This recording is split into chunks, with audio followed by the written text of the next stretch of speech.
We hear all the time that Phoenix is the fastest growing city in the country. It's booming, but at the same time, it's infuriatingly transient. As we documented in our series Exit Interview, it's the kind of place where you can really make your mark. But then, too often, those people who really make an impact here leave. They head off for the big time. The grass is always greener. But then there are those who stick around, those who come back, and those who are somewhere in between.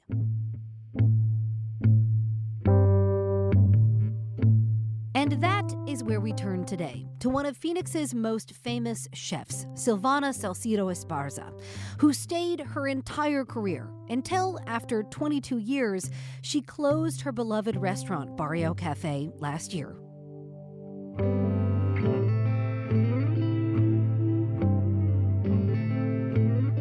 I asked her recently, why? Was it time? Not for the barrio. Right. It was not time for the barrio. It was time for me. I'm 65 years old this summer, and I'm feeling every last bit of it. Today, she lives on the other side of the border in Rosarito, Baja California, where she's getting ready to release her autobiography. But she told me she'll never really leave Phoenix. I still have a residence there. I'm still very much involved in Phoenix as a whole. But Phoenix hasn't always been easy for Esparza. She's opened and closed beautiful restaurants like Barrio Gran Reserva and parted ways with the investors of her concept Barrio Queen. They walked away with the name. And the James Beard Award nominee has often found herself at the center of politics in some of the most divisive times in our state's history. She joined the charge against former Maricopa County Sheriff Joe Arpaio in the name of the Latino community and found artists who covered walls and fences near her restaurant with murals that told the story of their oppression. But it all began for her in culinary school. She came here to avoid San Francisco, where she thought a young person like her might be too distracted in the 1990s. I came here and I didn't see any lesbians, much less. I went to Scottsdale to check out the school, and I didn't see people of color except at the motel. And I went, oh, I'm definitely not going to get in trouble there. Huh. So here I came. And you stayed. And I stayed. Why did I stay? Right. Probably because I was broke. She spent some years at the Phoenix Convention Center and then nearly a year backpacking through Mexico. And when it was time to come back, I thought, L.A., no, been there, did that. Mm-hmm. New York, I'm 40. No. Chicago, too cold. And basically, it all brought me back to Phoenix, whether I liked it or not. At the same time, her mother had passed away from cancer, and she told me her heart was broken. So I came here, and something very healing about the desert and the rain and how it washes off and it doesn't saturate the ground, and the vastness of the valley and those hills that we can hike and meditate, and the people. I healed here, and I grew armor. And then I thrived. Barrio Cafe was a revelation in Mexican cuisine in Phoenix in the early 2000s. This might be my only restaurant, my only opportunity to really showcase Mexico in a different light than what we're accustomed to, which is the yellow cheese, the crispy taco, the chimichangas. Instead of chips and salsa, she served bread and tapenade. And while she got a lot of questions about where the sopapillas were on the menu, she stopped trying to explain it.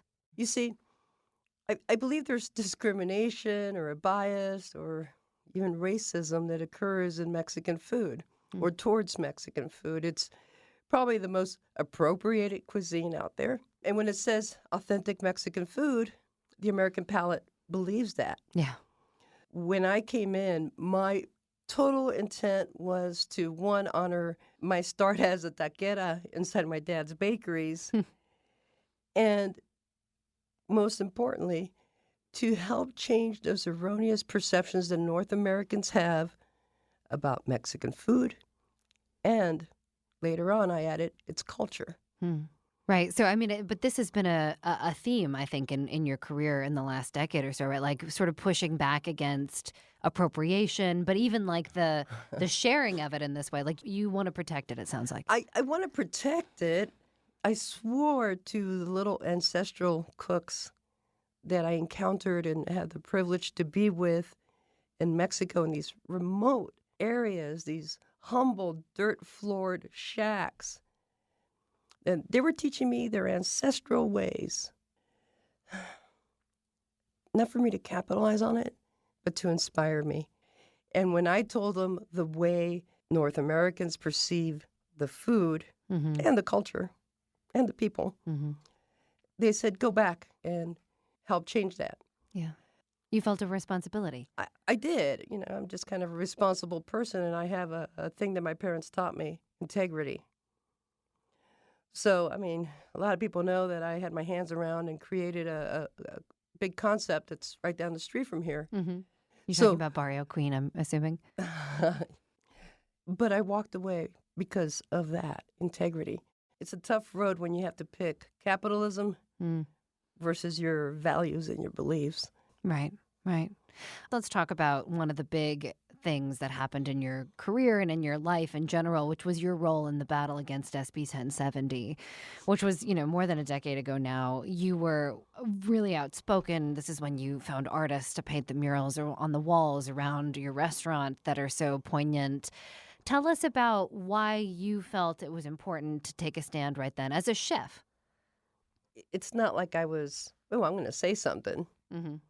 The newspaper called and left a message. And my business partner said, I know how you are, and I would like to ask you to measure your words. Because I was very agitated. I spoke when I thought it was a racist law. So I came out, Barrio Chef speaks out against SB 1070 headline.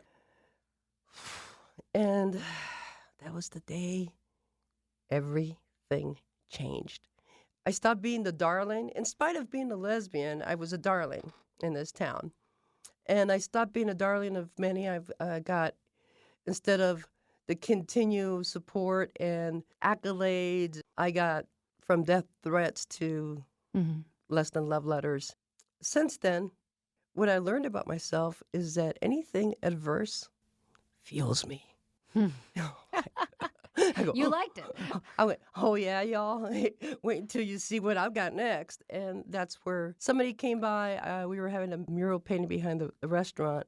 It just coincided that the artist was finishing right that July of SB 1070. He was out there at 5 a.m. finishing the mural when some guy in a pickup truck pulls up, says, we don't like your kind doing that to our walls, and showed him a gun. The artist left. He moved to New Mexico, where he lives now, and I painted more murals. It was a response to that. Artists came out, and we started including kids from the neighborhoods, kids from the local schools. Principals were bringing us troubled kids, and next thing they're bringing other kids to paint.